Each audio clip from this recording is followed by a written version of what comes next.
I'm glad to be bringing you some devotionals the week after the Christmas holiday. The first one is an update from Amanda Harris, and we've been following the testimony of her life in cancer treatment.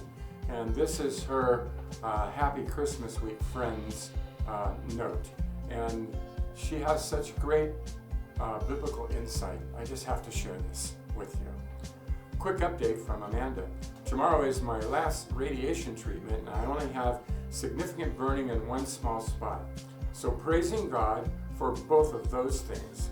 I did catch a nasty cold that turned into bronchitis and a trip to the ER, so prayers for healing are hugely appreciated.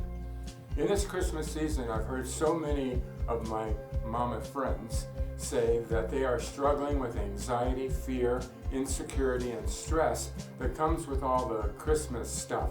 Something I just read in Judges really spoke to me about this. In Judges 6, we're introduced to a guy named Gideon.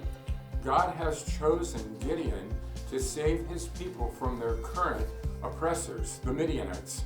Now, Gideon is the youngest son of the weakest family of the tribe of Manasseh, who interestingly was also a youngest son and shouldn't have a tribe, but that's another cool story.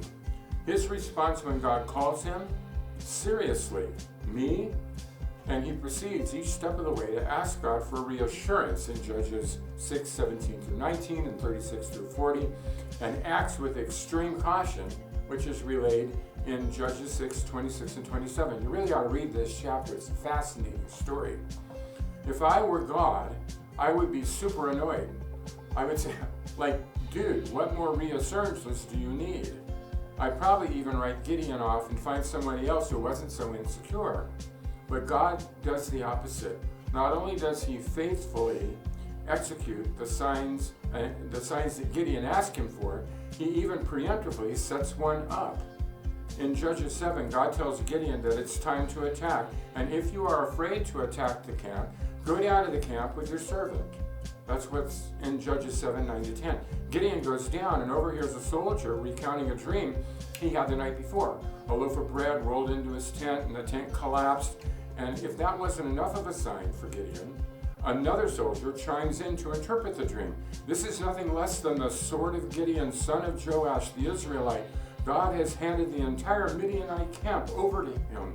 That's what's in Judges 7:14. God knew that Gideon needed reassurance. He knew that Gideon was scared. He knew Gideon wanted to faithfully serve him, and he was genuinely seeking. And he provided.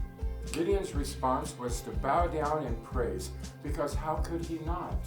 God is so gracious with our personality quirks and our hang-ups and our shortcomings, and he meets us where we need, without us even needing to ask.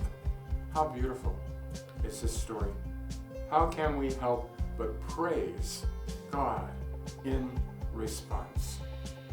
Gideon asked for reassurance from God about his calling, about his worth, and about his actions. And God was faithful to answer every time. So friends, if you are feeling overwhelmed or inadequate, know that you need only to seek, and you will find what you need. That's what Matthew 7:7 says. Have a blessed Christmas, and might I add,